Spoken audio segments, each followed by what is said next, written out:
The tormenting started when Noah was 5.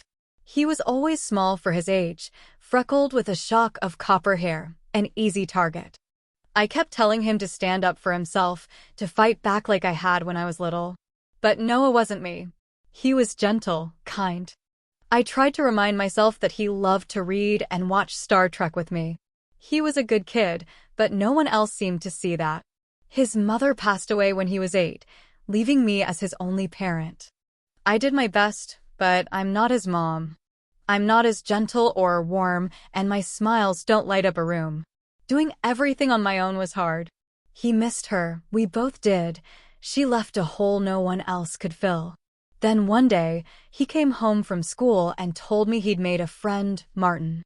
I was happy for him. I thought it might help him open up, that maybe this new friend was another kid who felt a little out of place. He started going to Martin's after school, and he'd come back smiling, happier. I was so relieved. But one day, Noah didn't come home. I waited, hoping he was just running late, but when he still didn't show, I got worried. I searched the neighborhood, knocking on doors, and eventually called the police. They were concerned, too. Noah wasn't the type to stay out all night. He was missing for 2 days. I can't describe the terror I felt. I barely slept, barely ate, roaming the streets calling his name. Even his classmates, who'd teased him, helped by posting flyers, and their parents brought food and offers of support. It was as if it took a crisis for people to notice us.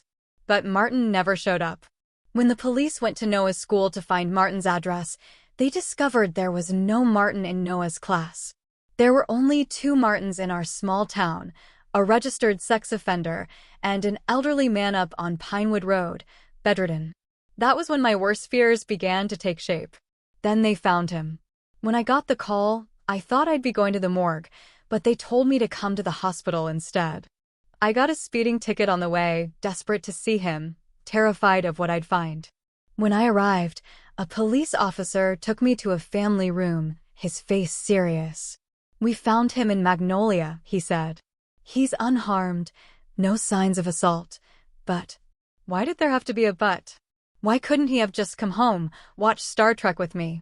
My relief died like fire in the rain. "He's not responding," the officer said. "We found him in an abandoned house, sitting alone." From what we could tell, he'd been fed and given water. There were no restraints and no signs of struggle. We're still investigating, but Noah isn't exactly providing us with any answers. They led me into his room.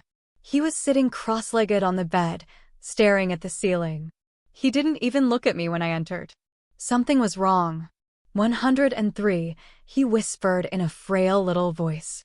Sunlight filtered through the blinds, casting strange shadows over him. 100,002. "Noah, it's Dad."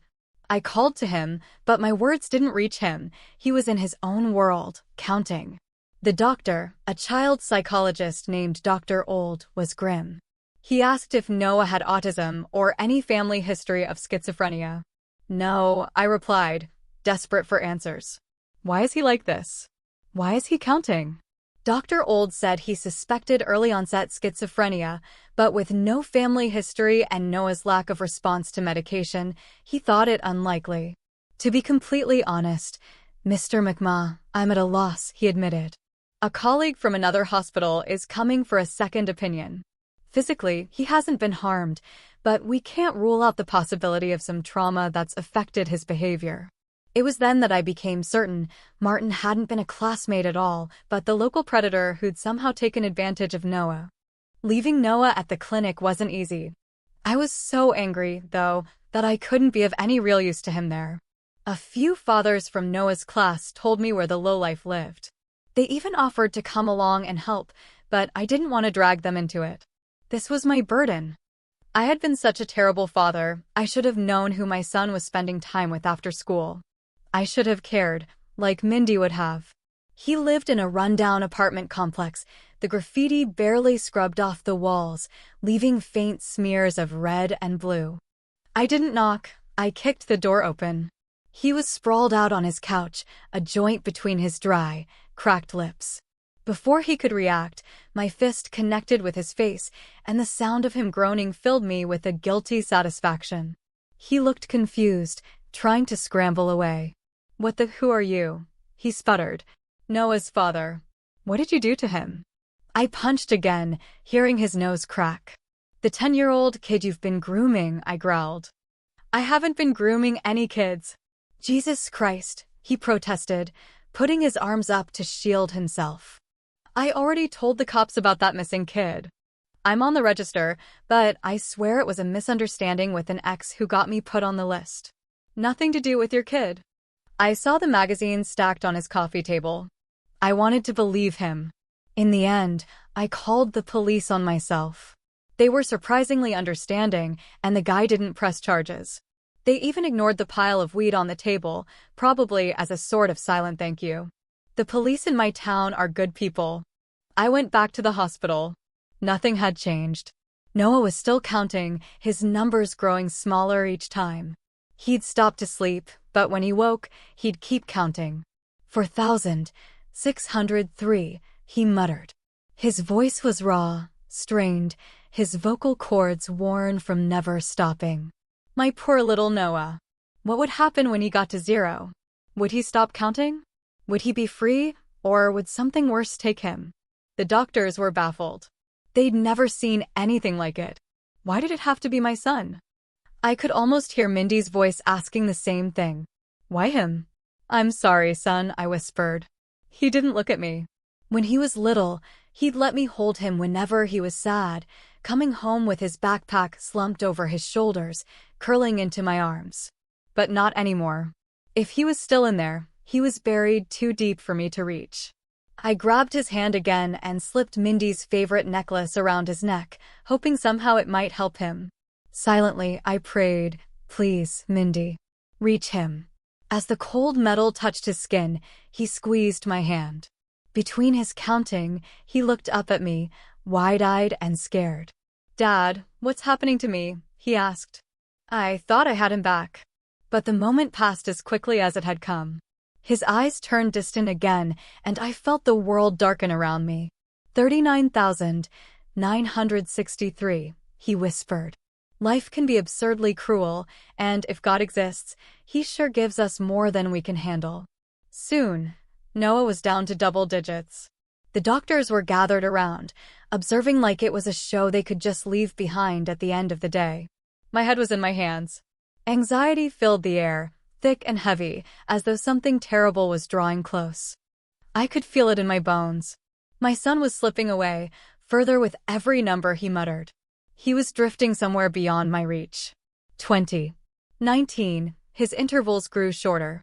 I thought about him as a baby, so small I could hold him in one hand, his first words, his little uniform on his first day of school. All those soft moments filled my mind, and for a second, the warmth of those memories held me together. Then he whispered 5, 4, 3, 2. There was a pause. The doctors held their breath. Somewhere, a nurse dropped a pen, the sound unnaturally loud as it hit the floor, spinning slowly to a stop. 1. Noah started to shake, his eyes rolling back. His small, beloved body convulsed, writhing as though electricity surged through it. The doctors pushed me back, and I could only watch as my world shattered. Then, just like that, he stopped. There was a moment of silence. Slowly, he slipped from the nurse's hold and sat up. Hope surged within me. He's back, I thought. He's home. But when I looked into his eyes, that hope drained away into fear. His eyes were the same color, but they weren't his anymore. They belonged to someone else entirely. Where am I? He asked in a strange, raspy voice. As a parent, you just know. This wasn't Noah. I felt hollow, as though I might crumble at any second. You're in the hospital, Noah, Dr. O'Neill said. Good, he replied, shifting his body with an unnatural stiffness. He looked down at his hands and legs like he was seeing them for the first time, moving them experimentally. I feel good. That's wonderful, a nurse said with a smile. Do you want one of your toys? Your dad brought your favorite stuffed bear. She held up Mr. Snuffles, but he looked at it like it was a curiosity rather than a comfort. My heart sank. Interesting bear, he said, studying its missing eye. He spoke with a tone that was far too old, too detached. This wasn't my son. He didn't hug Mr. Snuffles close like he used to. He just looked at me, a thin smile creeping up the corner of his lips. Unnaturally, I shook my head, unable to accept this. It couldn't be.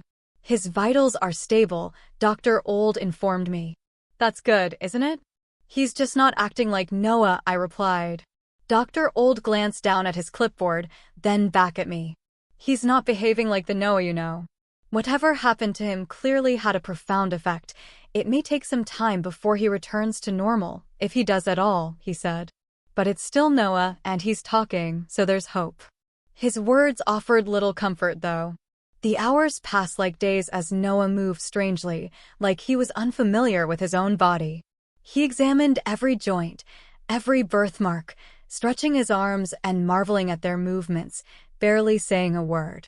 When we get home, we can watch Star Trek all weekend. I've got a couple of weeks off, I told him, hoping to coax my son out of the show. I'd like bangers and mash, he replied. I jumped. I can't wait to get home and have some kippers and mash, he added. Elsewhere in the hospital, another crisis was unfolding. As I wandered the halls, clutching a hot coffee, the doors to the ER flew open, and a stretcher was rushed through with a group of distressed relatives trailing behind. An elderly man lay on it, reaching towards the ceiling, crying out, "Father, I need my father." His face was twisted in fear, eyes wide with the same haunted look Noah had when he'd first called out for me. A young woman clung to the side of the stretcher, likely his daughter, though he didn't seem to recognize her. Each time her hands reached down to soothe him, he flinched. Then he saw me, reaching out with trembling hands, trying to pull himself off the stretcher to get closer. "Father, I need my father," he shouted, and a sick feeling spread in my stomach. "Does your father have dementia?" a doctor asked the woman. "No, he can't get around as well anymore, that's all," she answered, voice raw with pain I knew all too well. Her situation was painfully similar to mine, a loved one who seemed like the same person yet was so different. "Father, it's me." "No, father, I need my father. My mother. My father," he wailed, still reaching for me. My body urged me to run to him, to comfort him, and the coffee cup slipped from my hand, hitting the floor with a loud clatter, spilling dark liquid across my feet. "Do you have a name so we can pull up his records?" a doctor asked, trailing the stretcher as they wheeled him away. "Martin," the woman said, her voice still shaky. "Martin Smith." I felt like I was caught in some horrific, tangled web, where things didn't add up or make any sense. Numbly, I returned to Noah. It felt like my head was no longer connected to my body, floating in a haze. Nothing was clear, everything surreal. "I can't wait to get home with you, Father," Noah said, and I frowned, my heart sinking. Closing my eyes, I thought of my child, his young face full of life and laughter. But when I looked at him now, his face was lined, almost aged. "We're going to have so much fun." "I just know it," he said, voice eerily bright. "But this isn't my son," I thought. "The child I'm taking home, he isn't my child."